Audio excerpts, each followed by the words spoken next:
अभी हम मोक्षदा एकादशी व्रत कथा का प्रारंभ करने जा रहे हैं। अर्जुन ने उत्पन्ना एकादशी की उत्पत्ति, महिमा, महात्म्य आदि सुनने के बाद श्री कृष्ण से कहा, हे परम पूजनीय भगवान श्री कृष्ण, हे त्रिलोकीनाथ, आप सबको सुख और मोक्ष देने वाले हैं।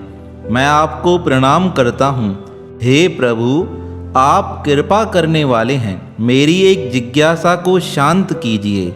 भगवान श्री कृष्ण ने कहा, हे अर्जुन, जो कुछ भी जानना चाहते हो निर्भय होकर कहो, मैं अवश्य तुम्हारी जिज्ञासा शांत करूंगा।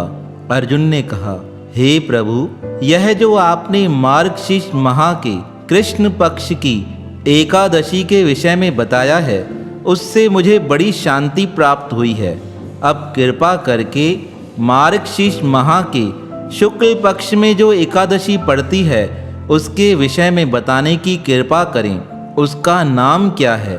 उस दिन कौन से देवता की पूजा की जाती है? उसकी पूजन विधि क्या है? उसका व्रत करने से मनुष्य को क्या फल मिलता है? प्रभु, इन प्रश्नों का विस्तार सहित उत्तर देकर मेरी जिज्ञासा को दूर कीजिए, आपकी बड़ी कृपा होगी। अर्जुन की इस जिज्ञासा को सुनकर श्री कृष्ण बोले, हे अर्जुन, तुमने बहुत ही श्रेष्ठ प्रश्न किया है, इसलिए तुम्हारा यश संसार में फैलेगा। मार्गशीर्ष माह के शुक्ल पक्ष की एकादशी अनेक पापों को नष्ट करने वाली है। संसार में इसे मोक्षदा एकादशी के नाम से जाना जाता है। इस एकादशी के दिन श्री दामोदर भगवान का धूप, दीप, नैवेद्य आदि से भक्ति पूर्वक पूजन करना चाहिए। हे कुंती पुत्र, इस एकादशी व्रत के पुण्य के प्रभाव से नरक में गए हुए माता पिता, पित्र आदि स्वर्ग को प्राप्त होते हैं। इसकी कथा एक पुराण में इस प्रकार है, इसे ध्यान पूर्वक सुनो। वेखानस नामक एक राजा था, प्राचीन नगर में राज करता था। उसके राज्य में चारों वेदों के ज्ञाता ब्राह्मण रहते थे। राजा अपनी प्रजा का पुत्र व्रत पालन किया करता था। एक रात्रि को स्वप्न में राजा ने अपने माता पिता को नरक की यातनाएं भोगते देखा। इस प्रकार स्वप्न देखकर राजा बड़ा व्याकुल हुआ। वह बेचैनी से सुबह उठकर प्रतीक्षा करने लगा। सुबह होते ही उसने ब्राह्मणों को बुलाकर उनके समक्ष अपने स्वप्न की सच्चाई बताई।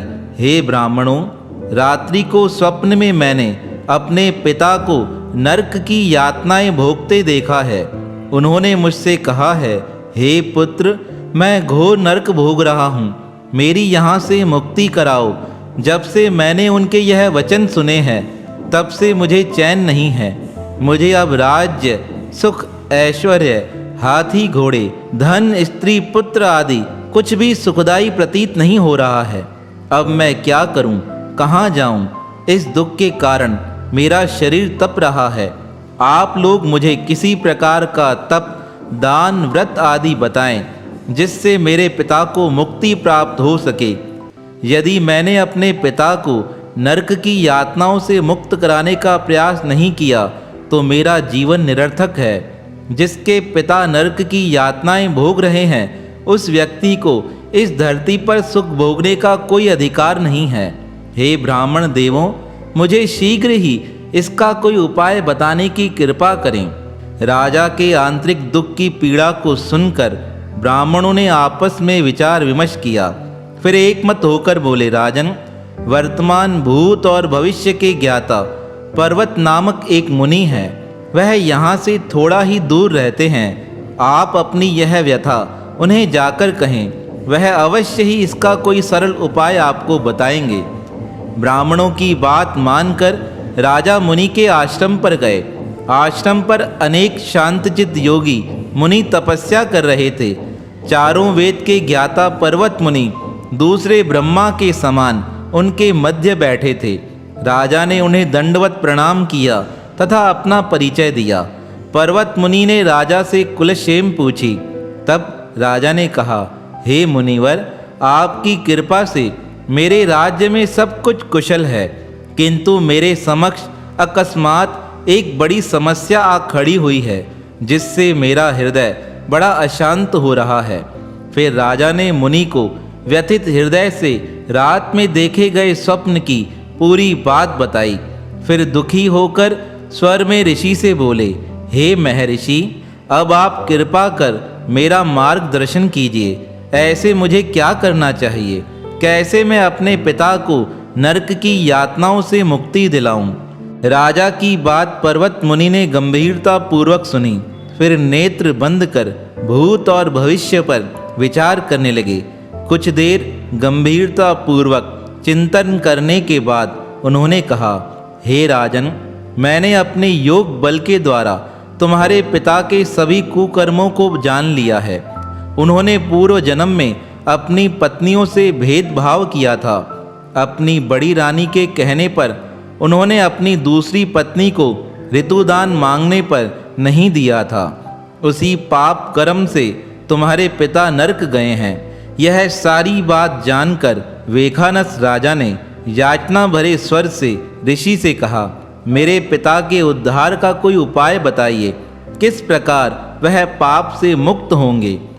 इस पर पर्वत मुनि बोले, हे राजन, मार्गशीर्ष मास के शुक्ल पक्ष में जो एकादशी आती है उसे मोक्षदा एकादशी कहते हैं। यह मोक्ष प्रदान करने वाली है।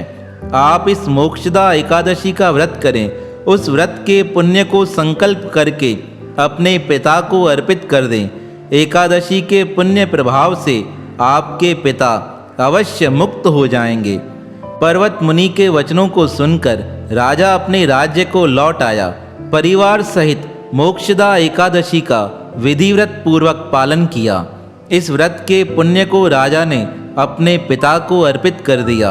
इस पुण्य के प्रभाव से राजा के पिता को सहज ही मुक्ति मिल गई। स्वर्ग को प्रस्थान करते हुए राजा के पिता ने कहा, हे पुत्र, तेरा कल्याण हो। इतना कहकर राजा के पिता ने स्वर्ग को प्रस्थान किया। हे पांडु पुत्र, मनुष्य मार्गशीर्ष माह के शुक्ल पक्ष की एकादशी का जो व्रत करते हैं उनके सभी पाप नष्ट हो जाते हैं। अंत में वह सब स्वर्ग को प्राप्त होते हैं। इस उपवास से उत्तम और मोक्ष देने वाला कोई दूसरा व्रत नहीं है। इस कथा को सुनने व पढ़ने से अनंत फल प्राप्त होता है। यह उपवास मोक्ष प्रदान करने वाला चिंतामणि के समान है, जिससे उपवास करने वाले की सभी मनोकामनाएं पूर्ण होती हैं। हे अर्जुन, प्रत्येक मनुष्य की प्रबल इच्छा होती है वह मोक्ष प्राप्त करे। मोक्ष की इच्छा रखने वालों के लिए मोक्षदा एकादशी का उपवास अति महत्वपूर्ण है। पिता के प्रति पुत्र के उत्तरदायित्व का इससे अच्छा उदाहरण अन्य कोई नहीं मिल सकता है। अतः भगवान श्री हरि विष्णु के निमित्त यह उपवास पूर्ण कर निष्ठा व श्रद्धा के साथ अपने बड़ों को अर्पित करना चाहिए। कथा सार इस प्रकार है। यह पिता के प्रति भक्ति और दूसरों के लिए पुण्य अर्पित करने की श्रेष्ठ और पवित्र कथा है। इसका उपवास केवल उपवास करने वाले मनुष्य को ही नहीं अपितु उसके पितरों को भी उसका लाभ प्राप्त होता है। अपने किसी सगे सहोदर मित्र बंधु को भी इस उपवास का फल अर्पण करके उसके भी पापों और कलेशों का नाश किया जा सकता है। इस प्रकार यह अति उत्तम मोक्षदा एकादशी की पावन पुण्यमय कथा है। हे गोविंद गोपाला, जय नटखट नंद लाला, मुरलीधर मनमोहन, गल वैजंती माला, कन्हैया कृष्ण काना काला, बजावे बंसी बंसी वाला, रचावे रास राधा संग, नचावे गोपी और ग्वाला। हे गोविंद गोपाला, जय नटखट नंद लाला। सूरत सलोनी सांवली, श्याम गोवर्धन धारी, माधव मदन मोहन, काना मोर मुकुट धारी। ठुमक ठुम चलत चाल प्यारी, छनन छन्नू पर धुन प्यारी। रचावे रास राधा संग, नचावे गोपी और ग्वाला। हे गोविंद गोपाला, जय नट खट नंद लाला। नटवर नवल किशोर, तू माखन चुराए चित चोर। केशव छलिया विठला, तू बाके बिहारी रण छोड़। चरावे बन के ग्वाल गैया, नचावे वन में तात थैया। रचावे रास राधा संग, नचावे गोपी और ग्वाला। हे गोविंद गोपाला,